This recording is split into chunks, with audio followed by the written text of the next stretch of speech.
Hi மக்களே, எல்லோரும் எப்படி இருக்கீங்க?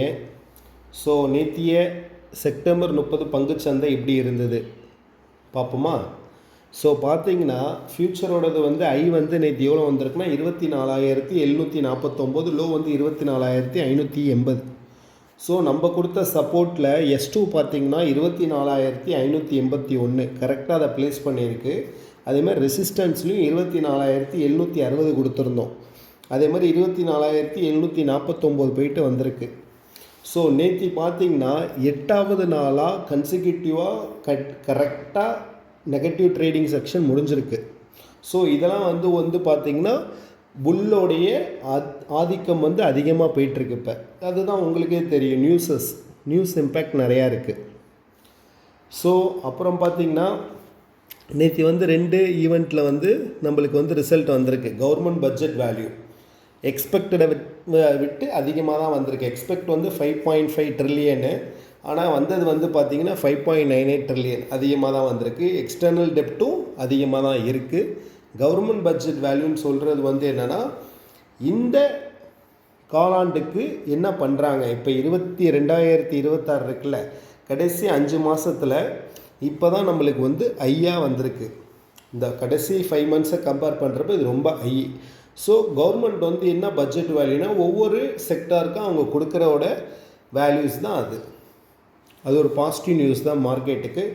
ஸோ நேற்று பார்த்திங்கன்னா உங்களுக்கு நம்மளுடைய நிஃப்டி நிஃப்டி ரெண்டுமே பார்த்திங்கன்னா கன்சாலிடேட் ஆனச்சு. பயங்கர வால்டைலிட்டியாக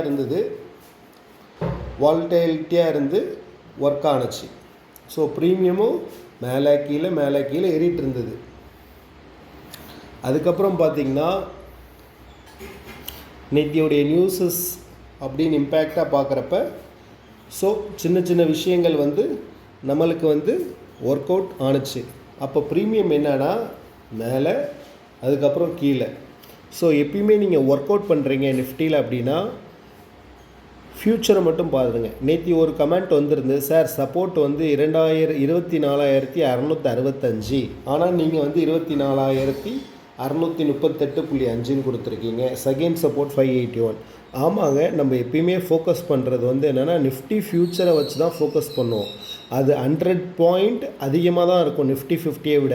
ஆனால் இருந்தாலும் அதை பேஸ் பண்ணி தான் நம்ம பொசிஷன் எடுத்தால் நம்ம 100% எடுக்கிற பொசிஷனில் ஃபெயிலியர் ஆக மாட்டோம். நம்ம எதுக்காக ட்ரேடிங் பண்ணுறோம்? we have to learn and we have to make profit and we have to grow. So எப்பயுமே நிஃப்டி 50 பொறுத்த வரைக்கும் என்னென்னா அங்கேருந்து ஒரு 250 பாயிண்ட் ஒரு நிஃப்டி 50 ஒரு 24,500 இருக்குன்னா நீங்கள் என்ன பொசிஷன் எடுப்பீங்க? 24,600 எடுப்போம். அப்போ அது வந்துடும்ல அப்படின்னு எடுப்பீங்க. ஆனால் என்னன்னா அதே நிஃப்டி ஃப்யூச்சரை பார்த்தீங்கன்னா 24,600 இருக்கும். அப்போ நீங்கள் எதை ஃபோக்கஸ் பண்ணீங்க? 24,500 வாங்கணும்னு யோசிப்பீங்க. ஸோ என்னென்னா ஒரு 24,500 இருந்ததுன்னா நம்ம கால் சைடு போனோம்னா 24,300 போகணும். அதே புட்டு சைடு போகணுன்னா 24,300 போகக்கூடாது, 24,700 புட்டு சைடு தான் வரணும். ஸோ எல்லாத்துலேயும் ஒரு ஸ்ட்ராட்டஜி இருக்குது. ஸோ அதுக்கு தகுந்த மாதிரி பொறுமையாக ஒர்க் அவுட் பண்ணுங்கள்.